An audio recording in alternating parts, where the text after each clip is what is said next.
అలవాట్లు అలవాట్లు మనిషికి సహజమైన ఒక రుగ్మత అది. కానీ అలవాట్లు అనేది నిరంతరంగా మారి అది వ్యసనాలుగా మారకూడదు. వ్యసనాలుగా మారినప్పుడు మనసు ఎలా మారిపోతుందంటే వాటి నుంచి దూరంగా వెళ్ళడానికి ఇష్టపడదు, వదులుకోలేకపోతాడు మనిషి. అంటే నీ దగ్గర ఎంత జ్ఞానం ఉన్నా, ఎంత తెలివితేటలున్నా కొన్ని అలవాట్లు వ్యసనాలుగా మారితే వాటిని వదులుకోలేని పరిస్థితిలో ఉంటాడు. అలాంటప్పుడు మనిషి అలవాట్లను తృణప్రాయంగా వదులుకునే స్థితిలో ఉండగలగాలి.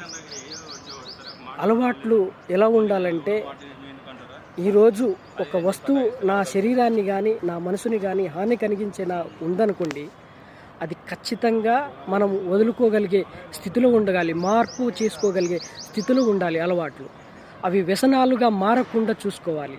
అదే మనిషి.